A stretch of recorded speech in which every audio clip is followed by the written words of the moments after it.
Hello, everyone, and welcome to New Consciousness Review. I'm Miriam Knight, and our guest today is Paul Chappell. Paul graduated from West Point in 2002 and was deployed to Baghdad. He rose to the rank of captain, and he left active duty in November of 2009. He's the author of 4 books, and he lectures throughout the country and internationally, teaching college courses and workshops on peace leadership. He serves as the Peace Leadership Director for the Nuclear Age Peace Foundation, whose mission is to educate and advocate for peace in a world free of nuclear weapons and to empower peace leaders.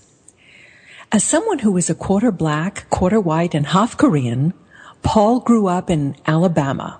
His father fought in the Korean and Vietnam Wars, and Paul sees himself as living proof that nonviolent struggles such as the civil rights movement can create positive change. And he has dedicated his life to unlocking the full potential of strategic nonviolence. Paul's latest book is called The Art of Waging Peace, a strategic approach to improving our lives and the world. Paul, it is a great honor to welcome you. Oh, thank you for having me, Miriam. I really appreciate it. Paul, you say that West Point and the Army trained you how to be a peace advocate. That does sound a bit strange. Now, how did this come about? Well, one thing I learned at West Point and in the Army is how so many of the skills that we need for waging war, we also need for waging peace. Skills and ideals such as discipline, courage, strategic thinking, camaraderie, planning, and a lot of the skills that West Point empowered me with, you can also see in the civil rights movement, in the women's rights movement, and Gandhi's movement.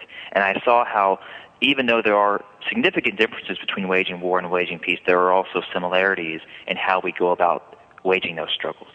Mm-hmm. Mm-hmm. Yes, I think your title, The Art of Waging Peace, is brilliant, and I hope it becomes as much of a classic as that ancient Chinese military treatise, The Art of War by Sun Tzu, which you quote liberally in your book. Actually, I found your book quite an education on many, many levels. Let's start with the personal level.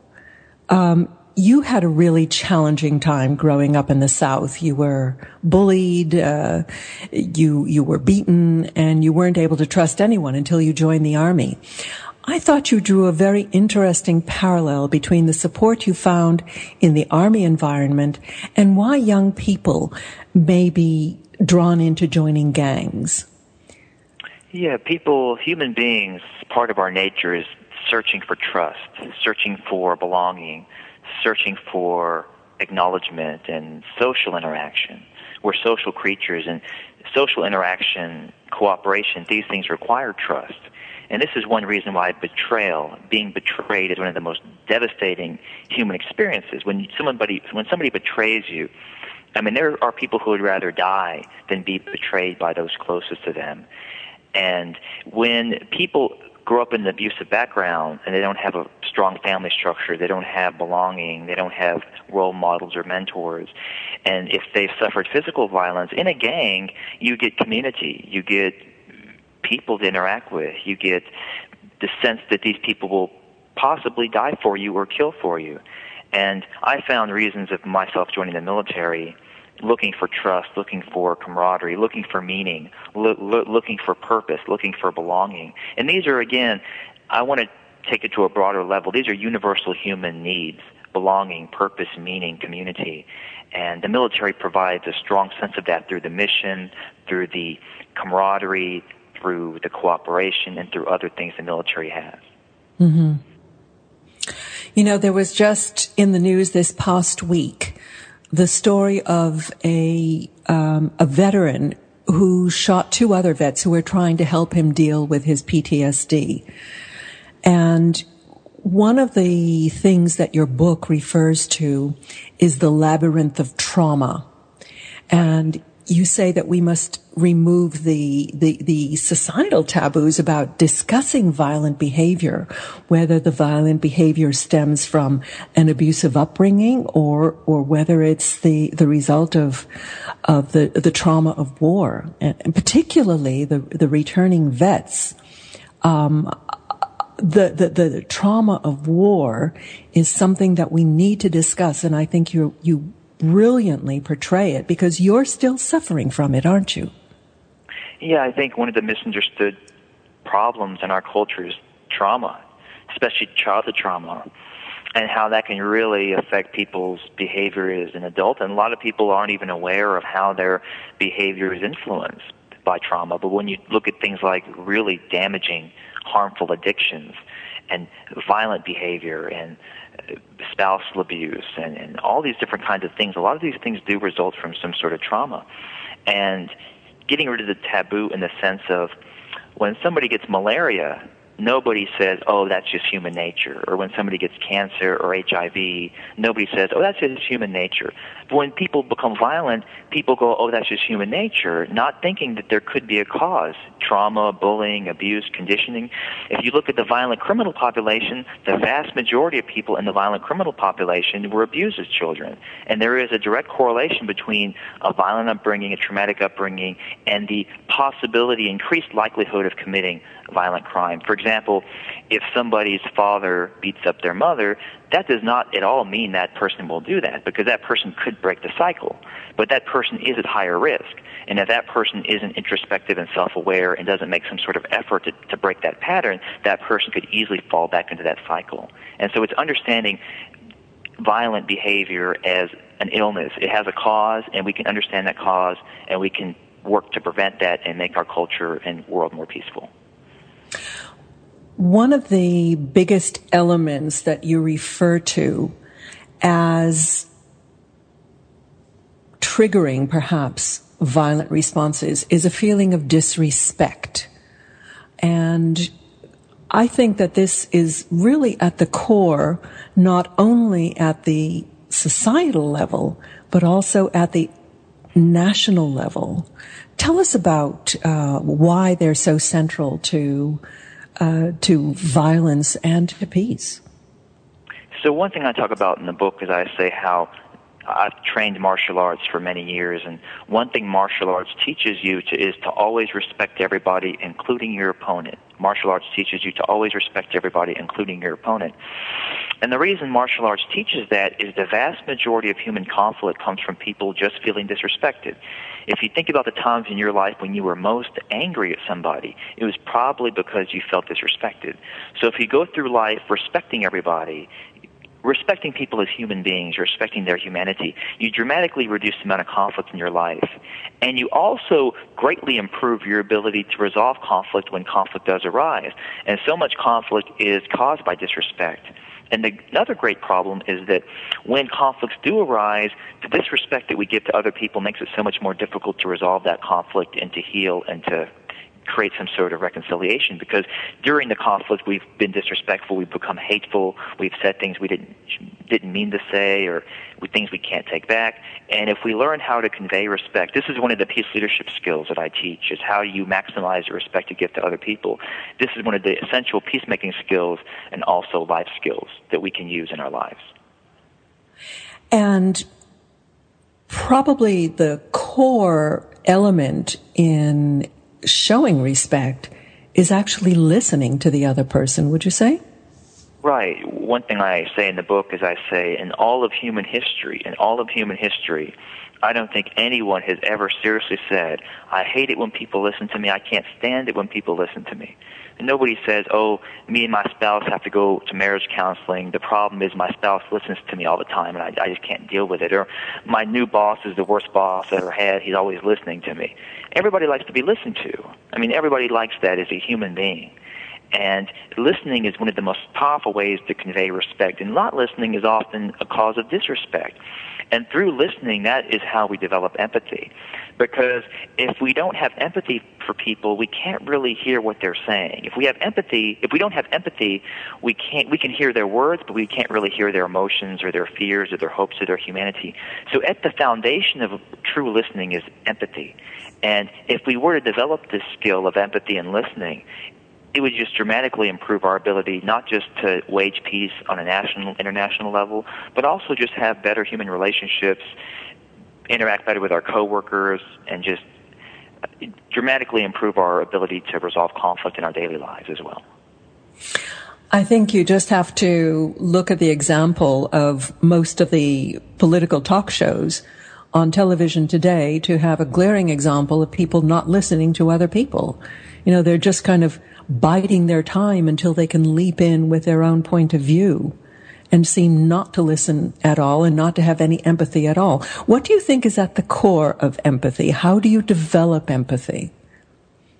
Particularly for somebody you don't really particularly like. You grew up, you said that the army, growing up with conservatives in the South, helped you develop empathy. Tell us how that worked. So I think at the core of developing empathy is understanding our shared humanity. What do we have in common as human beings? And what do living creatures have in common? So when I talk about the military and gangs, the military in many ways is very different from gangs, extremely different. The military has a code of ethics that people are supposed to uphold. It has a sense of professionalism that people are supposed to uphold. But when I talk about gangs and the military in this loose correlation, I'm talking about the human yearning for the search for trust, the search for belonging, the search for meaning and purpose and community. So the search for trust, purpose, meaning, belonging, community are human yearnings that all people have. It doesn't matter what time period you live in, what culture you live in. Everybody likes to have people they can trust, that they can confide in. They like to feel like they belong to a group of people. They like to feel a sense of community and purpose and meaning.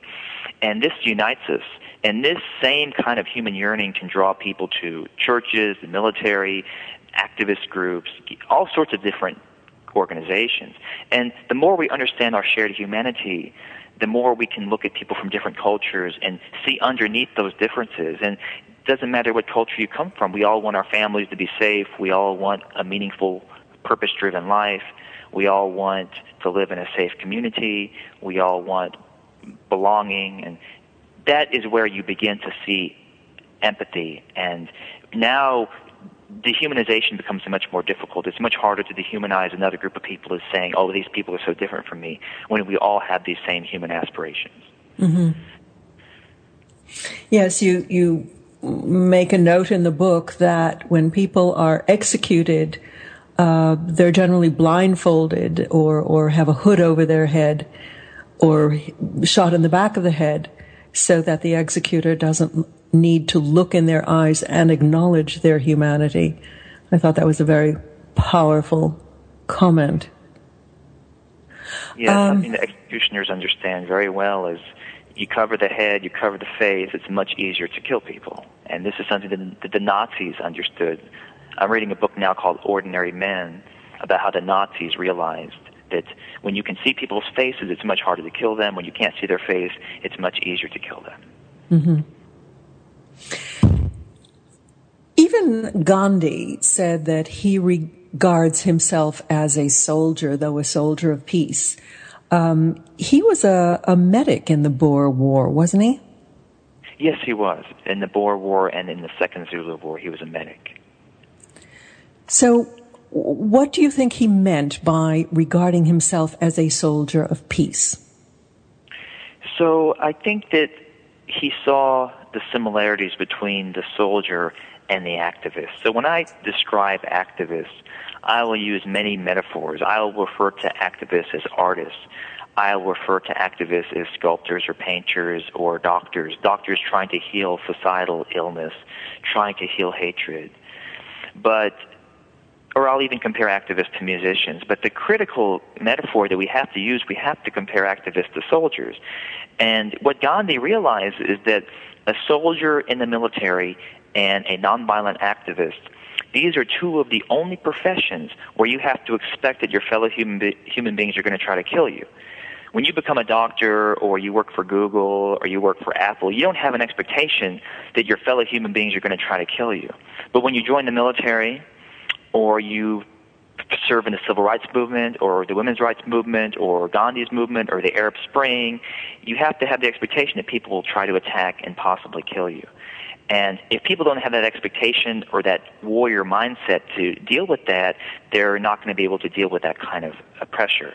And so Gandhi and King both they both used a lot of military metaphors to get people to think about that risk involved, and how nonviolent activism is a very heroic, civil rights movement, for example, is a very heroic, courageous struggle, and the civil rights movement and Martin Luther King Jr. were as courageous and as heroic as people might say soldiers in war are. If not more so, because they didn't carry a gun. Exactly. I mean, Martin Luther King Jr., he's getting dozens of death threats a day. People are threatening to kill his wife and his family. His house is bombed, and he doesn't have a gun to fight back with. I mean, that takes real courage. And it's extraordinary what him and Gandhi and other activists have gone through so that we can have the rights that we have today. You know, we hide behind guns. I think the gun law debate going on in this country is case in point. And yet, and we hide behind our military, and yet we do not seem to be any closer to living in a society of peace, in a world of peace. Why does war not actually protect us from our enemies? The reason war is so ineffective today is I was watching 60 Minutes, and there was a Marine lieutenant colonel in Afghanistan being interviewed on 60 Minutes. His name was Lieutenant Colonel Cabanis.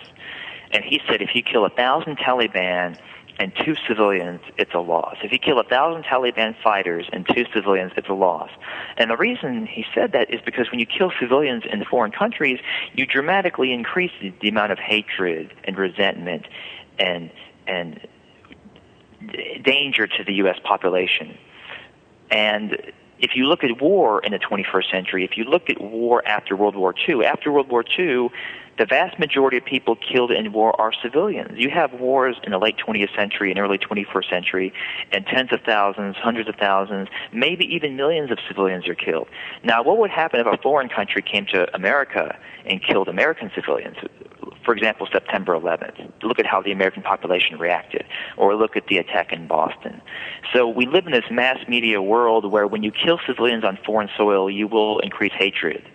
And the nature of war is so chaotic, so unpredictable. No matter how hard you try not to kill civilians, you will accidentally kill civilians. And so how can we make our country more safe when we're using a method that increases civilian casualties and increases hatred and the threat of terrorism against the U.S. population? So we have to choose another path that is more effective than the war method for keeping our country safe. You go into the cost of war, not just the human cost, but also the economic cost. I thought you had some fascinating statistics about the aftermath of 9/11. Correct me if I'm wrong, but you said that Osama bin Laden and co. spent maybe $500,000 on that event, and the cost to us has been like many trillions of dollars. So in terms of an effective terrorist tactic, that was really right up there. Yeah, his plan was to bankrupt us, and that's how he helped defeat the Soviets when they invaded Afghanistan, was trying to bankrupt their economy.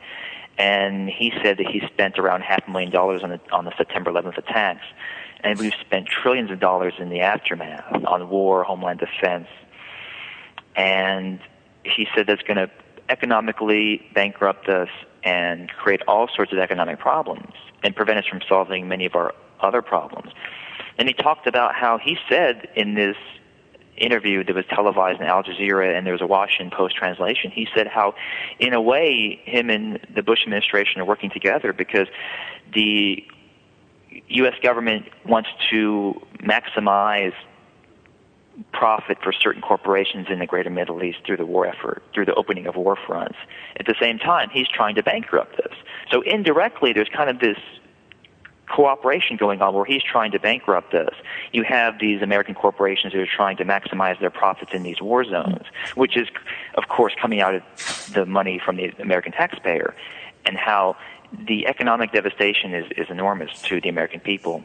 But we first have to show the American people that war doesn't make us safe, because if people believe that war protects their freedom and their family and their children, they will pay any cost. So we have to first show the American people war doesn't make us safe, there's a better alternative, and then we can begin a discussion about the military budget. Otherwise, if we talk about the military budget, people might perceive that as a threat upon their children and their family and their freedom if they believe that war makes them safe.